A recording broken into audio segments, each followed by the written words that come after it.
I used to think the only way to get out of credit card debt was to make more money. Everyone says, just get a side hustle. But what if you're already exhausted, already stretched thin, already working full-time? That was me. No second job, no selling stuff on the side, no sudden pay raise. And yet I paid off every last dollar of my credit card debt. Today, I'm going to walk you through exactly how I did it, step by step, without a single extra income stream. And trust me, it wasn't magic. It was strategy, mindset, and one big shift in how I approached money. If you've ever felt overwhelmed by debt or stuck in that paycheck-to-paycheck loop, you're not alone. Hit that like button to let the algorithm know people care about real money advice. Subscribe for more honest strategies, and drop a comment if you've ever tried to pay off debt with a limited income. I'd love to hear your story. 1. I got crystal clear on my numbers. The first step wasn't cutting expenses. It wasn't changing habits. It was facing the truth. I listed out every single credit card balance, interest rate, and minimum payment. No guessing, no rounding, no avoiding. I needed to see exactly what I was dealing with, no matter how uncomfortable it felt. That moment of clarity? It hurt, but it also gave me power. You can't defeat what you don't define.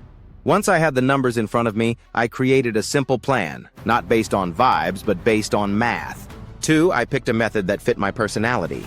You've probably heard of the 2 main debt payoff methods. Snowball, pay off the smallest debt first for momentum. Avalanche, pay off the highest interest rate first to save money. I chose the avalanche method because I hated seeing how much money was going to interest. But here's the trick. I stuck with one method and didn't overthink it. Consistency, perfection. I committed to paying the minimums on everything, then putting every extra dollar toward the card with the highest interest rate. Even 20, even 50, it added up faster than I expected. 3, I cut expenses without cutting my life. Here's where things got real. I knew I couldn't take on a second job, but I could take back control of where my money was going. So instead of cutting out all joy, I made a deal with myself. Cut anything I didn't notice or value. That meant canceling 3 subscriptions I didn't use, switching my insurance to a cheaper plan. Cooking at home 3 extra nights a week. Moving my credit cards to a 0% balance transfer offer. This saved me hundreds. And here's the crazy part, I didn't feel deprived. Because I focused on intentional spending, not punishment. I wasn't trying to punish myself for getting into debt. I was trying to free myself.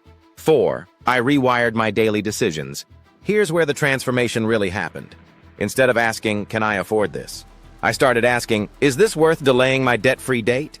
Every purchase became a choice between short-term comfort and long-term peace. It wasn't about guilt, it was about clarity. When I shifted my mindset, it stopped feeling like a struggle. I wasn't missing out, I was choosing freedom.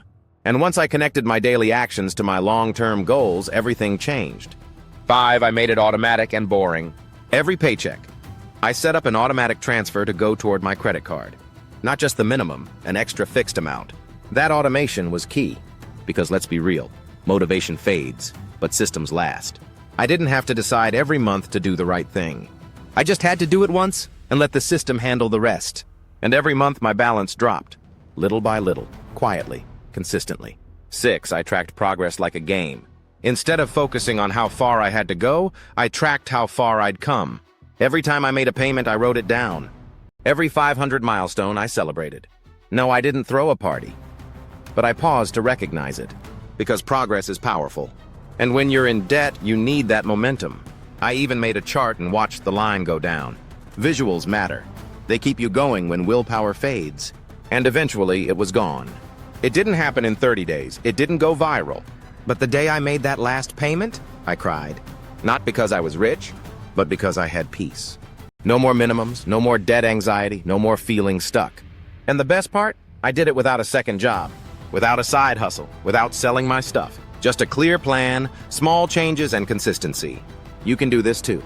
If you're feeling like there's no way out, remember this. You don't need more hustle, you need a better system. Start by listing your debt honestly, picking a strategy, snowball or avalanche, cutting the right expenses, not everything, automating your progress, tracking your wins, sticking with it even when it's slow. Small steps, big results. If this video helped you, tap the like button. It helps more people see this. Subscribe for more real finance content that meets you where you are. And leave a comment below. What's one thing you've done to take control of your debt?